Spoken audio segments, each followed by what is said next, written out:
Call to order. Motion on the minutes of May 10th. Second. Any discussion? All in favor?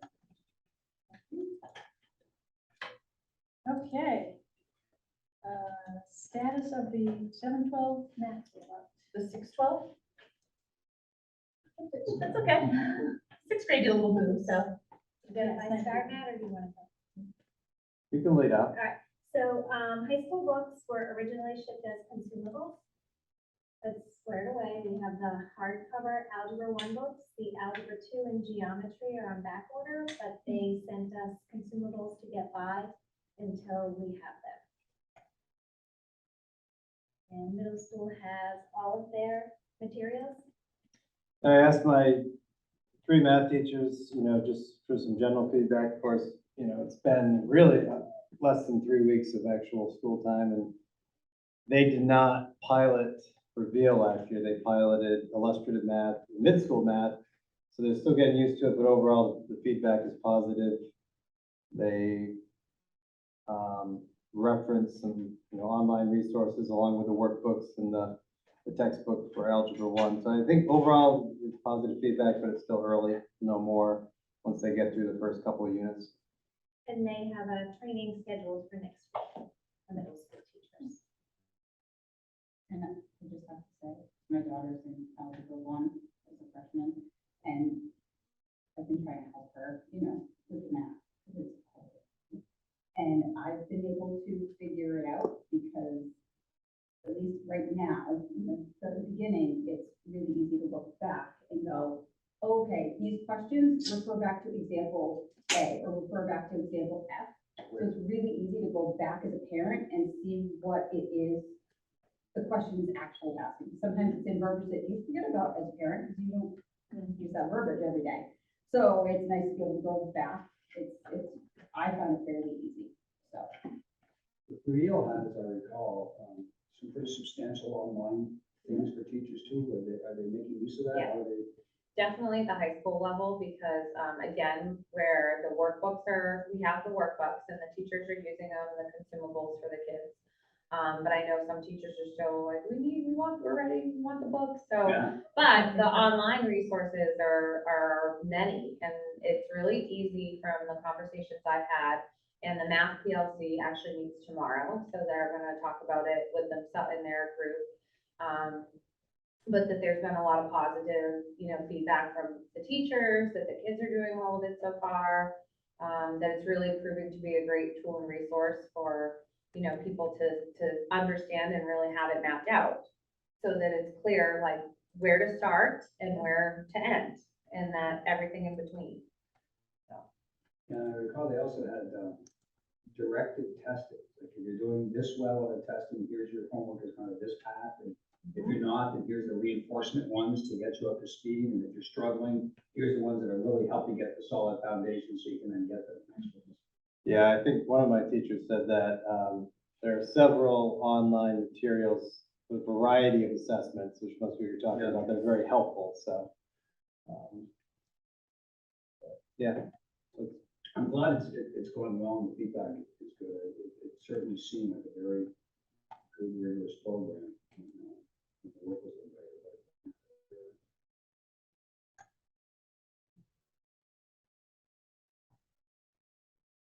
Okay, any other discussion or questions on that?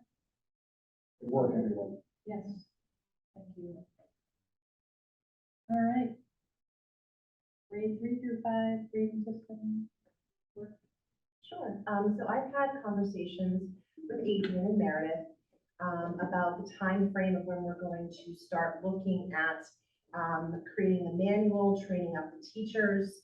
So keeping with the end in mind of our date for when the teachers start next August, we're looking at sometime in early March, starting planning and rolling out, and then having meetings with teachers in order to create a manual that then will dovetail to the 6-8 manual and then eventually to the 9-12 manual with the same parameters that are found in both of those manuals as well, for families and for teachers. And so the 3-5 will continue this year unless you want to change things, but they're going to continue with that letter grade like Memorial had last year, so they would have their like competency, and then the teacher would be putting in a letter grade at the end of each trimester for each course. So that's something they will continue with this year, just like they had second and third trimester. And then by the fall of 2023, which I can't believe I'm saying, but fall of 2023, they will be aligned to 6-12 grading system. Do we think it's gonna be the same situation there with the letter D? I know in the high school, there was, you don't get credit for below 70, so D is kind of considered to be a lowering of the standard. Does that apply also to 3 to 5, or will it not apply to 3 to 5? Well, I Or do we think, know yet? so I think the issue around the D was really around what's proficiency in regards to a competency when we're looking at a student passing. But it's a conversation that I think if this committee here, and if the board really wants to see a D, you know, for 3-5, and then by 6-12, and they would wean themselves off of that, then that's something we can discuss too. I would just need to know by early February if that's something that the board would like to see happen. I guess I'd be curious to see personally what administrators and teachers think there, and, you know, perspective on it. Because it's, yes, you still have to pass the class, but it's not quite the same as when you're middle school, high school, where it's Correct. pass fail, but it's not high school specifically where it's for credit for the class to graduate. It's a little different. So I'd be interested in hearing that perspective. Yeah, I mean, to me, I like the idea A, B, C, D, and F. And when the D wasn't on there for high school, I was quite concerned. We had numerous discussions, and I brought up the speed as to the reason why. So now I understand the reason why, and I agree with the reason why. I didn't begin with, but because I didn't understand why it played out the way it played out. But to your point, that's not necessarily the same at 3 to 5 because it's not a credit. Right. Course. So I would also be interested in seeing how the discussion goes. I think it would be a good idea for Christine to have a conversation with the Memorial staff and maybe even like in December. Just say to them, hey, you know, we're kind of headed this way, or we are headed this way. Yes, we are. This is what the plan is. What are your thoughts and feedback so that you can bring that to us in January so we have time to anticipate before March. And I think the thoughts and feedback really needs to be targeted towards the D and not the other parts of this, because there's stuff that's set in stone that they have to kind of align with. But I think around the D, Tom, I think that's an excellent idea. Yeah, I also think it's good for us to know as a team in here, and we can invite Adrian to the meeting, to have a conversation about what are the concerns for third grade students being on a 100-point scale, just so that we know what those are, because that's part of why the board gave us some time to work on it. We want to go that way, but we also want to know what the questions are. Like, what are the issues and concerns? And I think it's okay to voice them, and look, the definition of consensus that we've been using as a team is the will of the group is evident even when those who dissent have been heard. And I do think it's important that our teachers have an opportunity to share their perspective and be heard about it, understanding that it's going to take a significant, compelling reason to change the board's direction on this. We're not going to debate it, right? But we want to hear what the issues are. Does anyone disagree with that? I think that when you made the motion last year, that I understood that to be your intent. If I misunderstood. No, I think we had said that we'd like whatever feedback exists. And we're thinking in the fall, I think it's October at the time. So that can be taken into account and say, okay, if the concern is A, how do we still achieve this goal? Let's still address that concern. Right. So how do we still make it so that's not a concern, we still maintain the program? Mm-hmm. But you need to hear what the concern is in order to properly factor it. Okay, because I was under the understanding that they were moving to a 100-point scale, so I was in full plan mode. Well, that is the goal. Ultimately, that's the goal, but we want to hear feedback if there's, you know. So I'll give it for example. Yeah. I don't really like the 100-point scale, let alone 100-point scale. I don't like the 100-point scale because my concern is this. activity. Okay, well, we're gonna do a 100-point scale, and we can address that concern by also doing this. And I think it was more directed at like the third grade specifically, where where there might be the issues of the 100-point scale, the concerns came in for the 100-point scale of the third grade. So I think it was more looking at the third grade level, are there concerns? What are they? How do we make sure that we account for everything? Well, I would say your assessment is right. We are going to do this. We reaffirmed that in the last board. But if they have concerns, how can we still address those concerns and still do this? Okay, Yeah. that's different, okay. Yeah, we want Memorial to feel supported and understood. So beyond third grade, Well, I think that the staff at Memorial should have an opportunity to have a meeting with you to discuss the implications of moving to the 100-point scale and give their feedback and concerns so that we can address those concerns and figure out a plan to address them. What they need to understand is that it's very unlikely that anything would come up that would change the direction of this. But that doesn't mean that there aren't going to be things that we need to iron out. I mean, it's really, I think we're saying the same thing, Christine. okay, I Which is just we're want going this to way. know, like, to make sure that Yeah, I have enough time to do this well, just with our NEASC visit and everything going on. I just want to make sure that I plan enough to help the staff be prepared for this. Yeah. Because it is an extremely heavy lift for elementary teachers especially. and I think the other thing that you were thinking about is that from a morale perspective, working on it a little bit more in March through the end of the year, through the summer, is a lot better than opening it up in December. Because it is hard to process anything in December at those grade levels. Those kids are just, they need to focus on just getting them from Thanksgiving to the holiday break. It is really tricky. And timing, correct. Timing is really going to be everything with this. And I don't want to bombard them with the NEASC visit in late November And and then, then the Christmas crazy and then trying to do that with them and slamming them with that. yeah, why don't you and I sit down, Okay. we'll talk about the timeline and finesse that out a little bit more. And then we'll bring it back in October.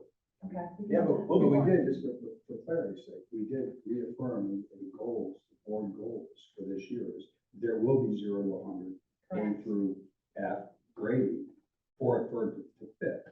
The only question here is, if there are still some concerns, tell us about it so we can do that Yes. and try to address your concerns. Okay, we can do that. That was put perfectly. And I think a meeting at a smaller PLC and being able to go to the 3 PLCs with each grade level to compile concerns, and then I can report out on those too. Yeah, Because I think the concerns are gonna be different at every grade level. absolutely. Well, correct, because also third grade last year was at Bakey, and they did not do the letter grade.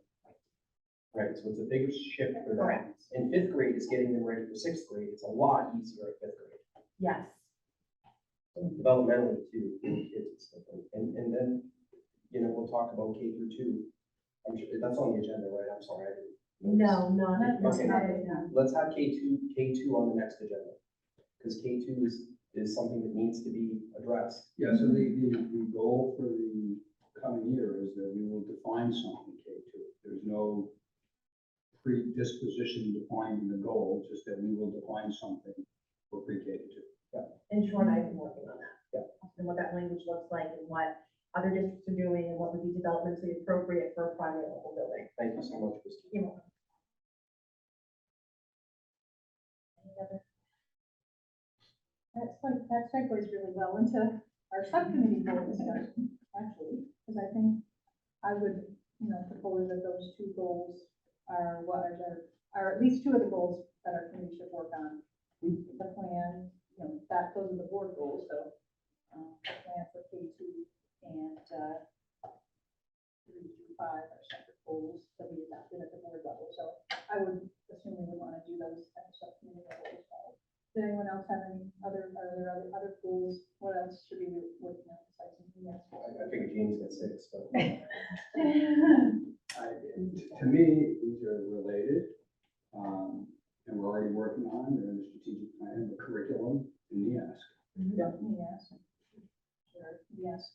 And It's a little fly in here. Yeah. I know. Yeah, He's don't been let here, the other people- he's been here for a few hours, and I was swatting him. I don't want to make any implications as to why he's Over hanging there. around. I think it might be smell related. but we'll leave it at that. Yeah, that's what I'm thinking. I know they normally hang out. Okay, so, let's take them one at a time. the first goal should be the board's goal to, to implement the board's goal of, I forget how it's worded. A 100-point scale at K, at 3, 4, 5, and the revision of K2. Great, So that. We need to report card. K2 report, Right. thank you. What that is going to, because there's clearly differences of opinion on the board. I'm still in the English, I have a lot of grades, there's others that are, that's crazy for these little kids. Yeah. And so we're looking for you guys to come back and say, here's what we are saying makes sense, let's talk about this. Yep. Thanks. So I will move to adopt the board's goal, around 3, 5, and K2 as one of our subcommittee goals. Second that. Any other discussion on that one? No, I think it's very appropriate. All in favor? Alright. Okay, thank you. And then, do you have a motion on the ask? Do you folks prefer to have that together, separate, and we have to meet, the curriculum, the two of them be together anyways? I would say they're two separate things. Yeah, I would say Just that, because the accreditation ties into facilities and ties into stuff around HR and whatnot, so. so a goal would be to support the district in obtaining NEASC accreditation. Right, we'll bring the process to you and ask for your feedback and help when we need to.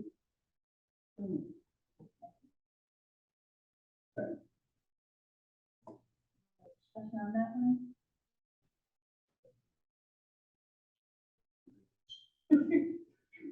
All in favor? Aye. Okay.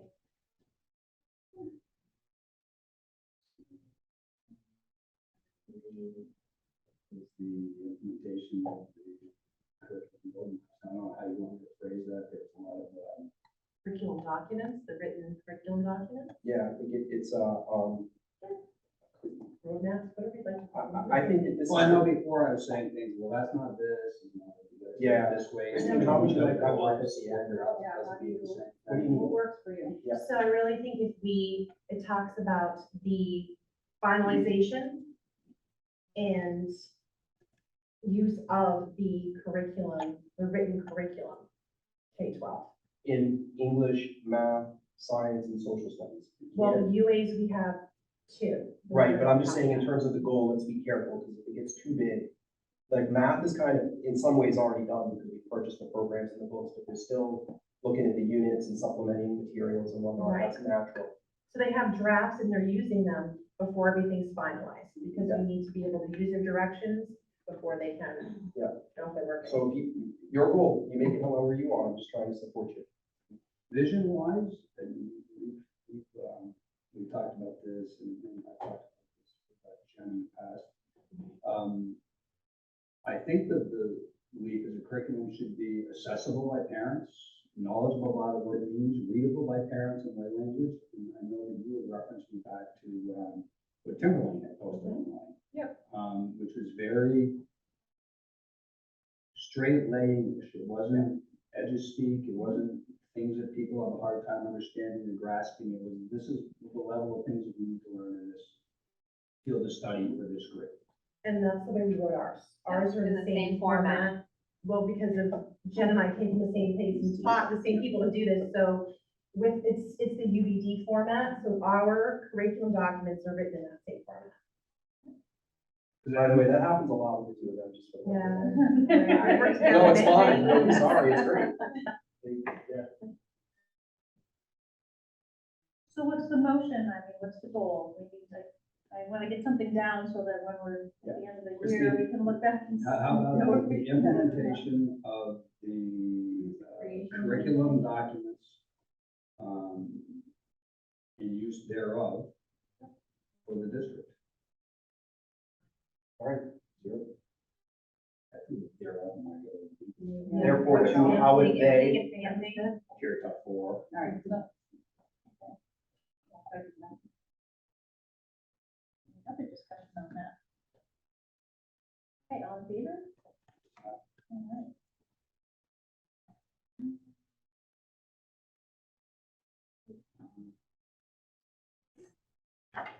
Okay, we are just moving right along here.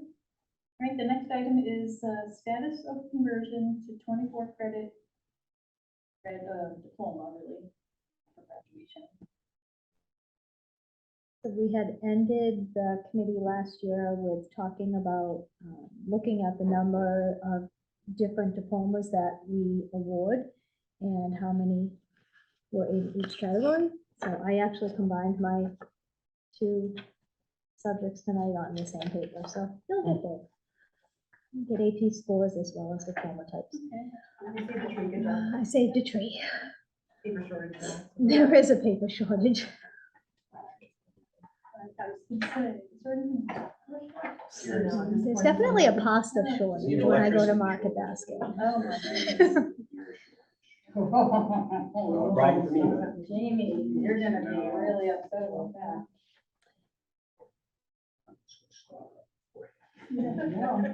Jamie's house, his garage is all full of it. So the bottom there lists the 3 different types of diplomas, and just for last year, how many we awarded in each category. So obviously, diploma with distinction, there were more students who received that, and I think that's because the criteria for diploma with distinction is earning 32 credits, or last year it was earning 32 credits and earning either a GPA above a certain criteria or New Hampshire scholars. And the majority of the students who I think fell, certainly we have some students who had very high GPAs, but the majority of the students I think who fall into the diploma with distinction category earn it because of earning the New Hampshire scholars recognition, which is parallel to our graduation requirements. So it's pretty easy to earn New Hampshire scholars if you're going to earn a diploma from Sanborn. That's why I think we have so many with the diploma with distinction. And then we left it that we would make decisions and recommendations moving forward. So I think the next steps was going to be to reform the committee, look at this data and say, given that we now have a 6 credit day, what does that diploma with distinction criteria need to look like? I think that's a great idea, and I think it would be really good to have someone at the high school lead that now that Matt's totally at the heat. Thank you, Matt, for everything. It's not, I just don't want it back on your thing. Yeah, and I can help that person too, like, where we left off, I know we had a draft proposal, which I'm looking at, we just haven't looked at it Ken, it's in up a to you. while. It's up to you who you give it to, but I would suggest considering Nicole, but don't take that as a Tom said. Right, Like, no, I'm just saying, I just think Nicole's, my brain was thinking it makes sense for her to take that on as the curriculum person too, because I think it has to also do with our course selection process, our program of studies, like all that, all the things that are really connected to the curriculum, why so. don't we schedule a time for you and I, and Matt, and Heidi and her, and Christine to meet to just talk about some of the variables that we discussed, and I don't know what you know about those conversations, but we were thinking that, distinction could be defined as more than just more credits. That there could be a distinction component to rigor. There could be a distinction component to ELOs and internships, that there's lots of avenues for distinction, but that we want to think about distinction as going deeper, not just further, right? Not mistaken, there's 2 different things we're talking about. One is, what is a diploma of distinction hour? The other is, how do you convert from a 28 credit diploma to a 24 credit diploma, which could impact time of classes, length of classes, course study, how do you transition because current seniors had already been on the path to get so many, and then at what point in time does that lay out? And I think, We already have something that that. was laid Yeah, out. we're good in Yeah, that. Yeah, we That's already, already happening this year. I'm because pretty sure seniors- it's right in the graduation requirements. Yeah. It's in the super. It's in the Correct. It's more just about the distinction. Okay, so that's already being implemented. yes. Yeah, it has to be, because the seniors are, Well, remember, it's and I easier to go. remember that was part of Well, the the process, that these things had to lay out, but I just wasn't sure where we were. But if you go, the seniors are going to be moving to a less credit component, so they're gonna be fine, it's more about figuring out, what role does rigor play in distinction versus the number of activities that you do. Where's that balance? Because there is a balance, right? if you do a boatload of ELOs, and remember that kid who did the STEM ELO? Mhm. The really big one with it was amazing. Mhm. That ELO is distinction level work to me.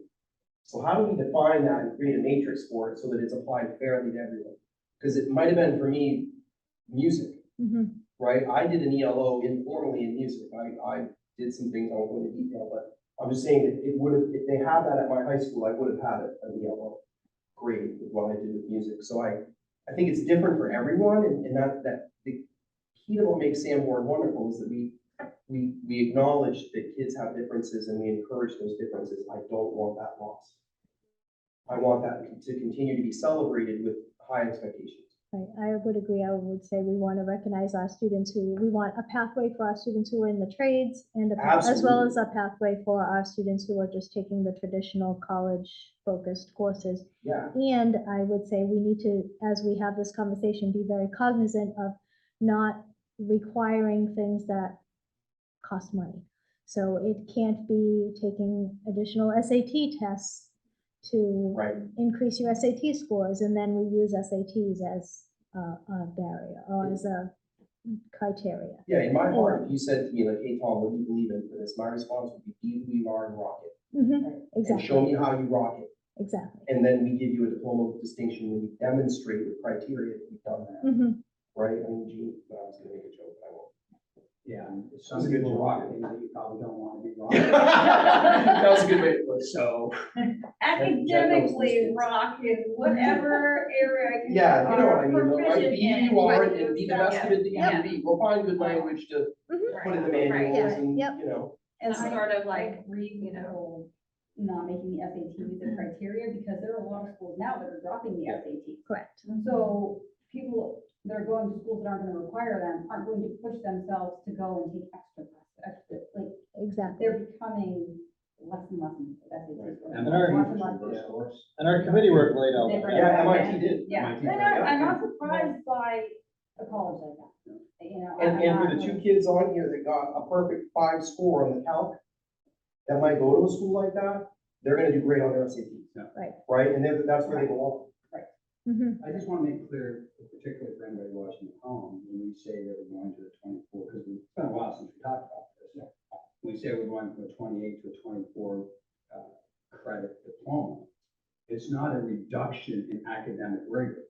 It's more time in the seat in the core courses and more ability to go deeper into those courses. Exactly. And get a better understanding and a better fundamental solid grounding for those courses. It's not just, let's just lower the limits and No, we With no increased the adjustment. time for those classes. Correct. The time is way higher. And that's why I wanted to make sure that we reiterate that for people watching this and coming in the first time seeing and saying, well, wait a minute, they're lowering the standards. Well, actually not. With the 24 credits, we're asking more of time and seat on the key areas. And we also went to the half-year credits or half-year electives. Semester, yeah. Yeah, to your point, Jamie, like, the prior diploma with distinction did not have a GPA requirement. The draft plan we put together, which actually has 3 diplomas, standard, honors, and distinction. Yes. The honors and diploma with distinction both have a GPA requirement. That's added rigor.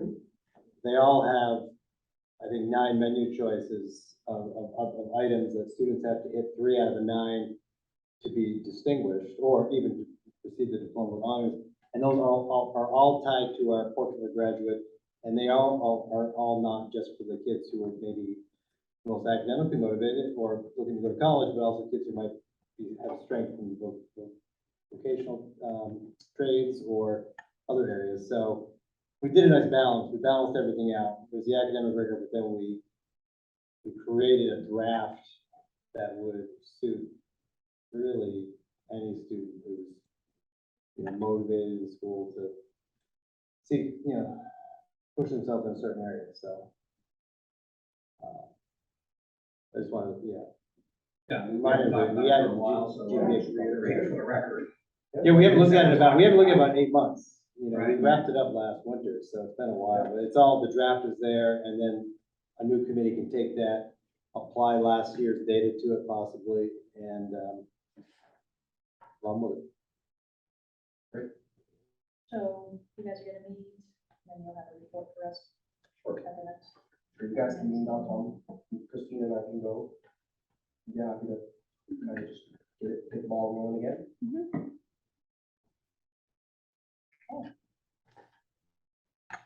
We want, since we have the AP scores, do we want to switch flip our, and then just move right to Sure. number 6? So you're still up there, Heidi? I am. So these are our scores from this past spring. And then the last column there indicates where we are at as compared to last year. So one of our, we, for the most part, stayed the same. One of our classes went down in their average and another one of our classes went up. And psychology has an asterisk because we actually don't teach AP Psych here. We test the AP Psych students here, but they take the class through VLAX. So you can, I mean, I think that what we still see is that Sanborn's averages are still slightly below the state averages. And I think Jen and I have had some conversations about what we would like to do. I know we implemented the summer work in hopes that would kind of bring some additional time spent on the curriculum for the students to be able to possibly increase their scores. I think we tried that, and then that little thing called COVID hit, and that's just sent everything into wacky world. And I think that the kids are still reeling from that. But I think Jen and I have talked about what would it look like to get students better prepared to take this level of rigor of classes, and what do we need to do in the freshman and sophomore year before they start taking the more rigorous classes as juniors and seniors. So does that mean that we need to have standalone honors classes? I'm not sure. I don't know how that would, what implications that would have on our master schedule and our staffing. So I think that's something that we definitely want to talk about and explore now that we kind of have some stability in our classes and we're done with that drop. We're now looking at like pulling what are the numbers that we have in all of our classes and how can we better use our teachers to get our students better prepared to take this higher level rigor classes. I don't know if you want to add anything, Jen? The other thing, it'll be interesting to see this year, there are, and I mean, it's hard to compare year to year, but especially over the past few years where it's had all kinds of the COVID and the this and that. But we did also change our schedule, and the teachers are now seeing their kids every single day. So like last year, you know, they may see a teacher one day, not see them for 2 days, then see them, you know, for 2 more days in a row. It was sort of a alternating, it's not a waterfall, but it was just an alternating, you know, schedule. So I'm hoping that also having some consistency in some of the ways that they can then teach the AP curriculum will really help. And maybe it might also be worth reaching out to our AP teachers to make sure they feel confident in teaching the courses. You know, I don't know when the last time any of them maybe had a training or a refresher, but that might also be something really worth revisiting. You know, there's summits and things that they can go to over the summer. So I think, Yeah, they were signed up and then it was canceled because of COVID. COVID, And right, then right. they're starting to bring them back as we see the College Board Conference is back in this year. Right. So We I are think getting that back they're to going normal. to start, yeah. So I, you know, we'll try to take a look, maybe when Heidi, you know, we can take a look at what, and I don't even know if they've released the summer summits for AP teachers yet, but we can take a look at that and, right, make sure that, we put it out there. And I think that would help too, moving forward. So can you just ground me? When, if, where do colleges draw the line? What do you have to score on an AP test for college to say, I'll grant you credit? It really depends on the school. Does it? Typically, I mean, it's never below a 3. Okay. And That's some like- of the yeah, less correct. competitive schools might take the 3 or will take the 3s. Some of the highly competitive schools are going to be looking for the 4s. And they may take it as an elective. It really is school dependent. So they may take it as an elective credit. So if a student earns an AP Lit 4, they may say, great, we'll take that as one of your electives, but we're not going to count that as your English class. Okay. No, They may just say, you have to take our English class because we can charge you more money. And we have Not that that influences Not that, any- right, that never influences the college decision-making Right, and process. we also have to make sure that I'd like to know, do we have data on the students who got 1s and 2s? How many of them said that they were taking the course to actually try to pass the AP exam versus taking the course to just take the course? Because you don't have to pass the AP exam to pass the course. Right, I was Correct. gonna say, I was just gonna say, because it's two different criteria. It's two different Yeah, criteria. The criteria to pass the class and get credit, and then Right. the criteria to pass the class and get credit. The Right. AP test. And you have, we do have a requirement that you have to take the AP exam in order to get the weight on your GPA. So many of our students, as we've talked about, I think in this Take the test, committee, is they yeah. take the class because they're trying want to the bump up their GPA. GPAs for that crazy rat race at the end that gets you to the top 5, top 10. But it also, I mean, an increased GPA also gets students higher scholarship money. So there is an incentive to have a GPA bump. So they may not necessarily care about the AP exam, but they definitely want that GPA boost. And Heidi, do we pay that? Do we pay for them to take the test? No, They still- parents okay. pay for it. They all sign a contract, and obviously if it's somebody has free or reduced lunch, or somebody comes Right, to right, us and says that they're having a family situation, maybe they don't qualify for free or reduced lunch, but something's happened in the family and they need something, then we would obviously pay for it. We have money in the budget that covers it. Right.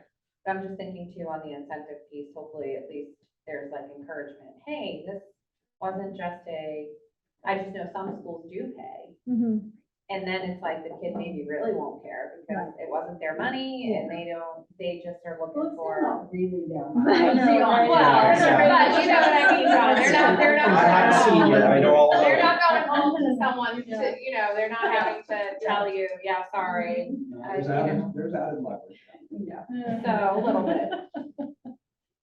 So I think as we all know, we definitely have some work to do.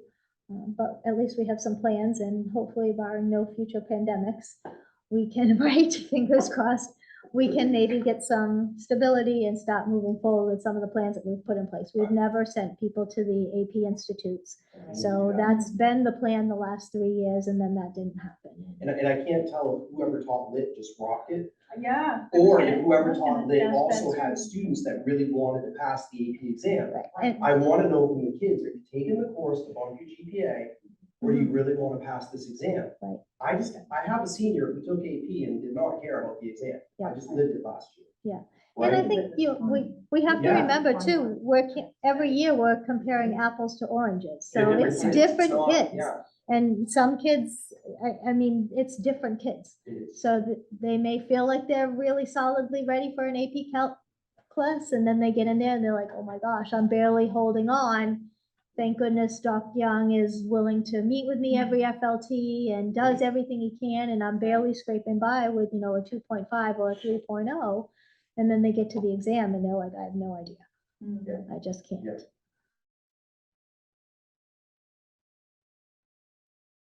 Thank you. Yes, thank Sure. you.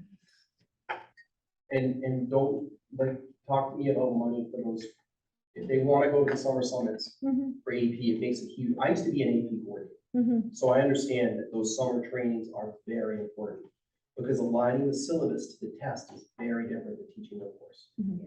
And understanding the updates to the syllabus is really important. And all So, the practice tests and and so if everything someone else. wants to go, we'll find a way to get them. Okay? I will make sure they know that. Yeah, absolutely. Jamie will. You'll. Jamie will find a way. There's always a way. He'll find the fun somewhere buried in there. You'll find something in the budget somewhere, somehow.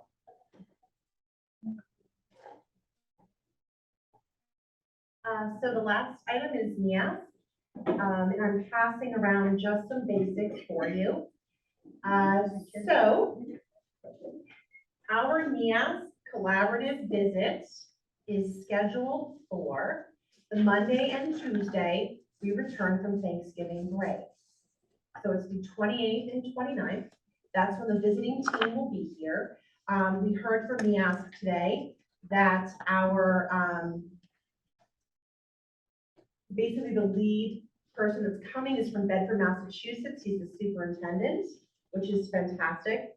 So there's probably going to be about 9 or 10 individuals that will be coming.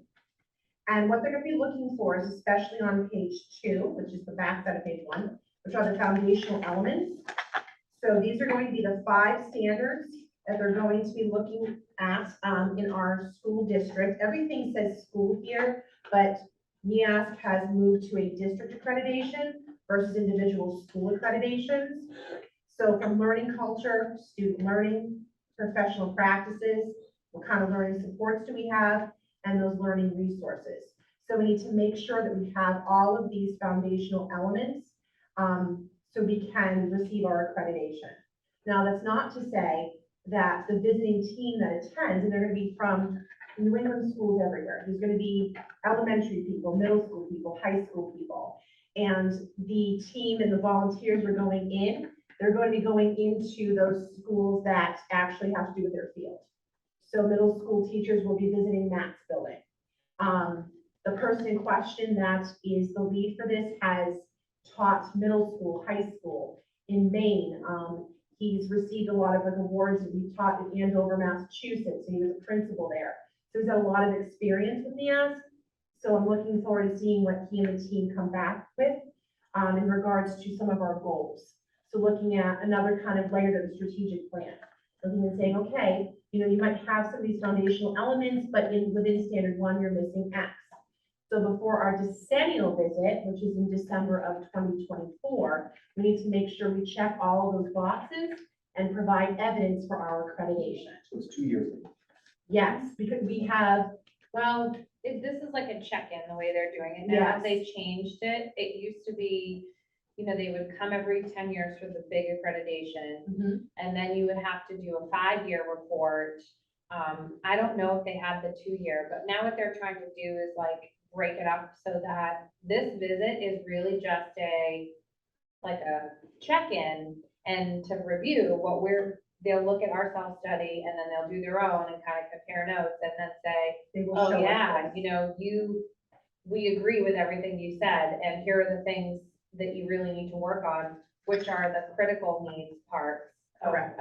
the report. So like, there's even another layer to the foundational elements. And then you have 2 years to make a plan to fix those things or work on fixing or completing those things. And I say fix, but working on Provide it. evidence, yeah. Yep, and then they come back in 2 years to do the bigger visit and then hopefully can see all your growth.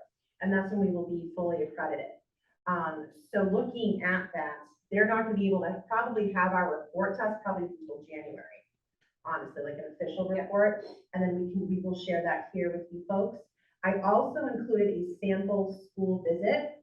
So this will be happening simultaneously in all the buildings at the same time. So we'll be coordinating times, people with meetings. So there's going to be the visiting team, and they'll be meeting with all these different groups. So they'll be meeting with just 3rd grade teachers. They'll be meeting with special ed teachers. They'll be meeting with the building principal. They'll be meeting with assembling of parents. For the decennial visit, there's a larger meeting for the school board on that date. But as some of you are parents and students, you can actually attend one of the meetings here. There's also a meeting with students. Most of the meetings, this is just a mock one that they used to use from one building, but she said because of our size, that's probably going to be about 20 to 30 minutes per meeting. And this will be just happening in every single building. And then they're going to be able to have a debrief with the building leader at the end. They're going to depart for their hotel check-in. They're going to be working on part of the report. And then there is also a day 2 in here. There's even an appendix where they go into classrooms and do some observations. And then the second day is really just another principal debriefing based on what was written the night prior. Visiting team agenda, so we might have questions for some people on the steering committee. There's a lunch, and then there's going to be just some completions of writing, and then a final debrief before they depart. And then we're going to be looking for their report, just because of the holidays, probably sometime in the 2nd or 3rd week of January, like their finalized product. Which if you look at the page 2, I just wanted to note that we worked hard to try to address these things over the 3 or 4 years leading up to this. Correct. So when you look at the learning culture, the school has a written document describing its core values, beliefs about learning, and vision of the graduate. The portion of the graduate is critical. Our are the 10 items that we looked for graduation competency. Those will be really important. The curriculum documents that Christine's been working on since the spring, really important. We've been centering our work to prepare for this so that we didn't have a huge shock and try to scramble for 2 years. There's going to be a lot to do when they give you this report. No matter how good you are, they're going to have a long list of things to do. That's why we do it. That's what they sell. Yeah, right, So right. let me ask you a question. I'm used to the big audits we used to do in the work area. We're called EISA audit, national standards. The majority of that was not thou shalt. The majority of that was show me what you say your systems are and demonstrate to me that you actually are doing what you say you're doing. There was a few of thou shalt have this, thou shalt have this. But it was primarily, okay, thou shalt have a quality manual. Okay, Right. not what's in the quality manual, thou just shalt have one. And then we're gonna go through that manual, and then you say you do this and this and this and this, we're gonna go seek evidence to see whether you really do that. Is that what it's kind of like, or is this just a Yeah. whole list of thou shalt? No, That's it's pretty much actually, it. we Yeah. have to, so I'm right in the process now, that's how I'm spending my weekends, is actually going into the NEAS documents and uploading the work that Bob and Jen, they ran a great group last year, the steering committee and the self-reflection committee, thank you. So the self-reflection committee did a lot of the writing on these standards. And then we had to link evidence with that. So in the document itself that we're uploading for NEAS, all of our pieces of evidence, so we can say we have, the curriculum written K-12 for math. I had to upload those documents and show them. And then, so if we're looking at the portrait of the graduate, for example, that actually is uploaded. So here, if we're looking at standard 3, when they're talking about the improvement plan, that's our strategic plan. Right. So I actually had to put the strategic plan in and do a whole summarization around that, and then include all of the written pieces from the self-reflection group in that as well. It's a lot, but they are expecting to actually physically go through things and then look at what we have. Considering that what we went through with the pandemic, the fact that we are where we are with this is amazing. It really is. There's gonna be stuff to do, but I'm proud of the team. We've done, and I mean the whole team, the board, everybody. This has not been easy to get all of this done. But if you come out of these audits with no written areas for improvement, then they didn't do the job, because we all have areas. Everybody does. And what you're normally doing in the business world anyways, is you're trying to avoid majors. Majors are you must correct by, and minors are here are opportunities for improvement that you really should consider. And you normally have some majors, and you'll have a lot of minors, because that's one thing you're paying them for, is to help you identify. see through a pair of eyes that aren't so buried in the day-to-day, things that you might otherwise miss and you can get better at. And And it is there, an educational yeah. audit. It really is an educational audit, and that's why they have 10 different types of people. There's superintendents, there's special educators, there's teachers, there's curriculum work. There's all these individuals that see with very different eyes through the educational lens to talk about, you know what, this is really missing from your work, and what would it take for you to get there? and Jamie, just to help, so those foundational elements, those are like those big, you must, those are the, you really need to have these things. Or you're in big trouble. Right, so that is sort of how NEAS differentiates, and then all the other standards, there's a varying degree of where we might fall. They will we've already done our own self-reflective rating, and so that will come out and everyone will be able to see that. Yes. And then, the committee will look at what we have, look at what they found, and either say, oh yeah, yep, they're exactly where they said they were, we agree with this, and it'll be easy. Or they may say we're one way or the other, and it's like, not yet evident, initiating, developing, implementing, and transforming is like the highest. Right. So, but it's interesting because some of the aspects of NEAS don't necessarily ask for the fidelity of how you're doing things, but do you or don't you have this? But then sometimes through the conversations that the NEAS group will come in and learn more, to tell them, oh, they do have this, but it They needs a will. little work because this is missing. So it can really, it's a really valuable process. Look at number 4. On page 2. Right.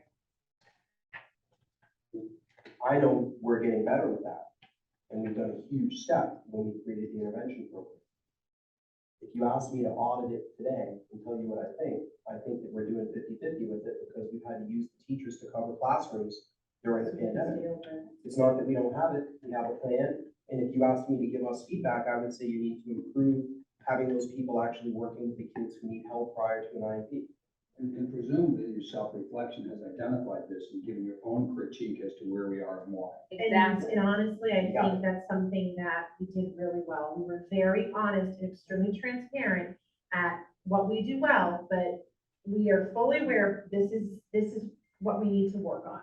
This is what the little pieces we have, this is a great start, but these are our current hurdles. I'm only smiling because we're harder on ourselves than anyone else ever will be. But I wanna make sure that I get in front of anything, anticipate anything, that way we can properly address it. And we literally have a year and a few months to turn it around, because that December date is like right there, so our laundry list is gonna be big. But the good news is there's so much that aligns with the strategic plan, which is Which what is we've also why we been wanted to write the strategic plan. kind of saying the way all we did. along, that we're not, there'll be a lot of double dipping. So we'll be able to achieve a lot, I think, through the NEAS process, or work on a lot of things that are also in the strategic plan. That's why I wanted to say thank you to the team for all the hard work that you've done to get us ready for this, right? It really, part of why I brought up number 4 was just to show that we were planting seeds even that far back. But Just for people at home, number 4 is intervention program. Yeah. Oh, thanks. Sorry, forget about the camera. Sorry, Mr. Brown. Number 4, what's number 4? Yeah, really. Number 4. Big math. Right. Thanks for not saying. Okay, so next meeting agenda items, we're talking about the grading, grading system changes, the 24 credit diploma, anything else, any test data, that's just gonna be expanding. Agenda item, or do you have any new available test data? So I would like to put the curriculum review cycle Okay. on there, as it needs to be updated, because it reflects currently what happened pre-pandemic. And we were trying to plan things out to look at budgetary issues today, and I said, oh, there's just stuff that we need to revamp, to recalibrate ourselves. I think it also makes sense, not all of that to do this, is go through the strategic plan. If I'm not mistaken, we have some things in there that we said, this is what we're gonna talk about in EISA. Yeah. Yeah, And that make sure would be we great. pick that Thank up you. and bring those into it, Yeah. so that we are staying live with our subcommittees on the different strategic plan items. Correct, because they were assigned very specific items, yes. Okay. Yes. All right. Anything else? All right, we are adjourned.